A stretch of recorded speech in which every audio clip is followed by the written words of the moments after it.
Morning before my sister and two brother, whole my family, they take away from my house about kilometer, then they kill all of them.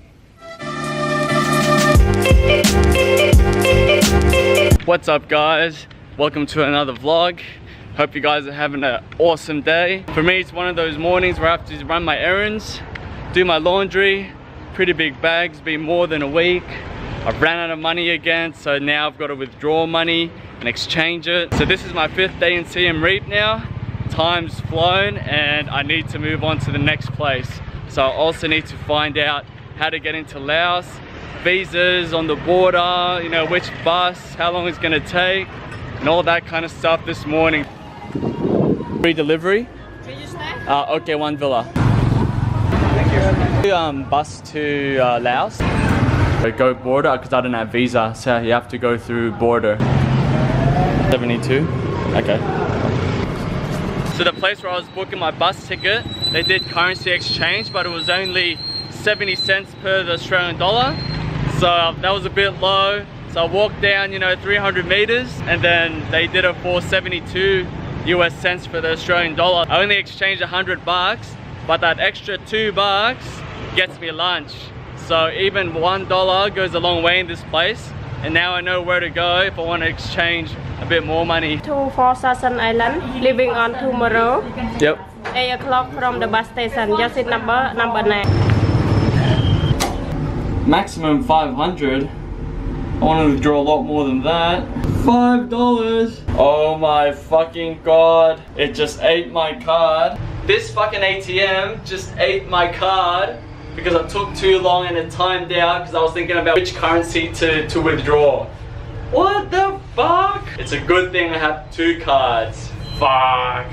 When the ATM gave me 2 options, foreign currency and home currency, I thought home currency was Aussie dollars and foreign currency was gonna give me in American, but I pressed home currency and it's the other way around. So note to self for next time. I got it in American dollars, but it's not too bad. The bank exchange rate was actually pretty good, just a bit over 72. So even if I did get an Australian dollar, that's better than what I could have exchanged it back into American dollars for anyway. Too fast. Finished my one already.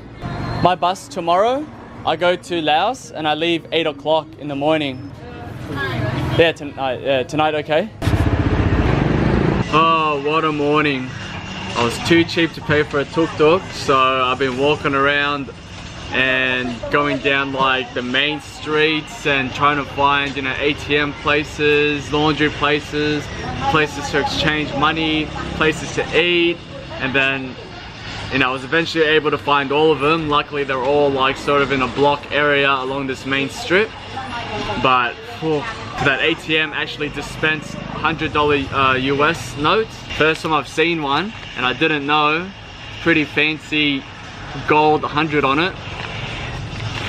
So this is the first time that I've had to withdraw cash, and when I left home I only brought 2,000 Aussie dollars cash with me, and it's now day 33 and today is when I run out. And I did my advanced diving course, so if you take that out, that was like 520 bucks. So, you know, 1480 for 33 days. I've been tracking about 42 bucks a day. So I think that's been pretty good. And in with that 42 bucks is, you know, transport, sometimes a bit more expensive getting, you know, in between main cities, and other random costs like laundry, visas, and stuff like that. But, you know, say if you remove those and you only count, you know, daily cheap transport, accommodation and food, I reckon I'd be tracking about 30 bucks a day. So that's sort of generally how cheap it is to live here. So for example, for lunch right now, I walked around, I always go to like a local spot, you know, $2.70 for a meal. If you go to like, you know, where if you eat at your restaurant, you'll be paying $5, $6. But for me, I walk around the streets, around like, you know, the side alleys and find, you know, the local shop, you know, where the locals actually live. And then, you know, just cook food for people walking around. So, you know, places like these is where you find the best for value food. And honestly, it's the same thing. I could eat at the restaurant, same quality food, same amount. It's just you're just paying for the convenience of eating at your hotel room and a nice you know, place to eat at.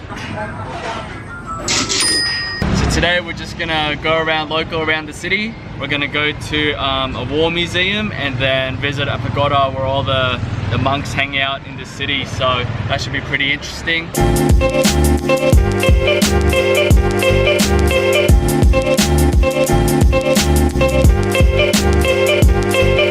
This is totally different to what I was expecting when they said a war museum, right? I was thinking like a full museum. I thought it was going to be indoors. George. Sure, my name is Errands, but I was spending nearly a whole of my life in the war. I died more than 10 times during the war, mandatory, and in the trip advisor also, they call me a cat. You 3 times you check the internet, you see that, they call me a cat. The cat 9 life. I died 13 times already. More before my sister and 2 brothers, whole my family, they take away from my house about kilometers, then they kill all of them.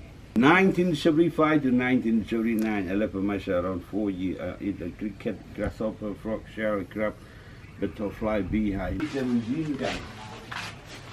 All the machine gun I was made to a 3 years after the war too. I step out, it jump up like then that explosion cut and half the body, kill many people around 15-20 meters around. This mine made in Russian.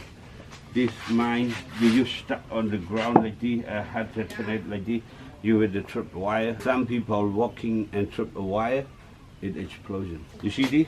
Mm-hmm. You see this? Feel that? Yeah. No, yeah. You feel this? 1985, get injured. Now 31 years ago, about 6 months, it moved down there. Kill, including landmine killing, you could kill 5.5 million. Rocket shell, mortar shell, artillery shell, cluster bomb, into personal uranium. But this skin cancer, but my wife is lung cancer. But I cannot treat her to die also. See his shoe in it? You see the tibia bone long one?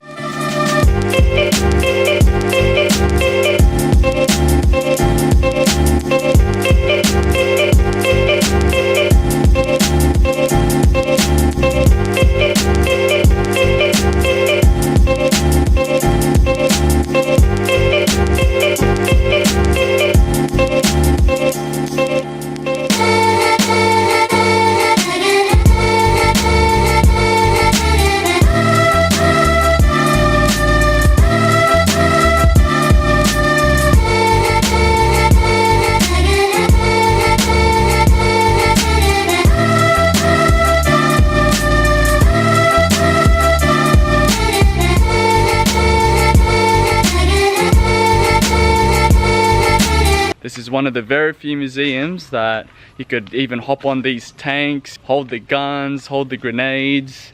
So it's actually a pretty good museum to visit.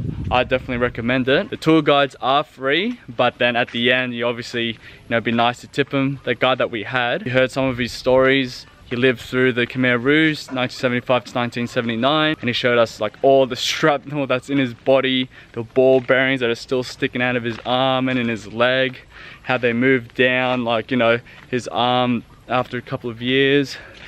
And it's just crazy. He lost his leg and had a fake left leg. He stepped on landmines before. Was also blind on his left eye as well. He lost his family in 1975, all of them. So he's one of those true veterans that survived during that time. And that's the good thing about Siem Reap. One day you could choose to learn about the modern history, about the Khmer Rouge and Pol Pot's and the war, the communist war. And then after that, on another day, you could learn about their ancient history and go to the temples and Angkor Wat. And the interesting thing that I found out from what he said was all the mines and a lot of these machinery here were supplied and manufactured by the Russians. I was actually thinking about that before. Cambodia wouldn't have made these weapons and machinery. Now this, I gotta say, is quite impressive. I don't know my helicopters, but I'd be guessing that's a Black Hawk. So guys, this is Promrath Pagoda, and inside here is the main temple where the big Buddha lies, and at the back there is where You know, it looks like a little village where all the monks live and chill out. Looks like they got a pretty good setup here. They're in a closed sort of wall complex, and yeah, they've got the temple here, they've got the houses. It's nice and quiet, nice and clean. Very clean floor tiles and nice artwork on the side here. I also suspect that this might be the temple that I flew my drone over on the first day. That the rooftop of that temple back there looks very familiar and is very close to our accommodation, so I wouldn't be surprised if it's the same one.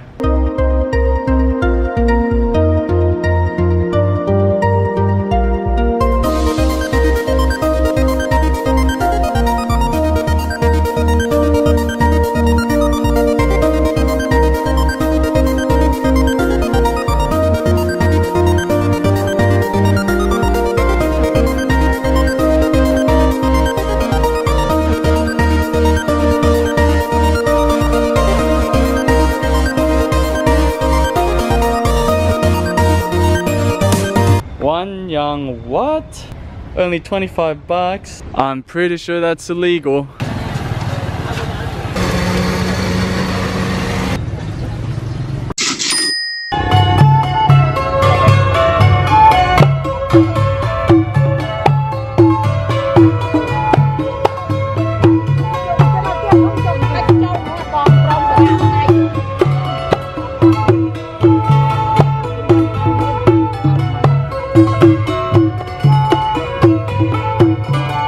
So guys, that's it for me today. Hope you guys enjoyed our little tour through the city and through the museum and through the pagoda. Don't forget to click that like button and subscribe if you haven't already, and I'll catch you guys tomorrow.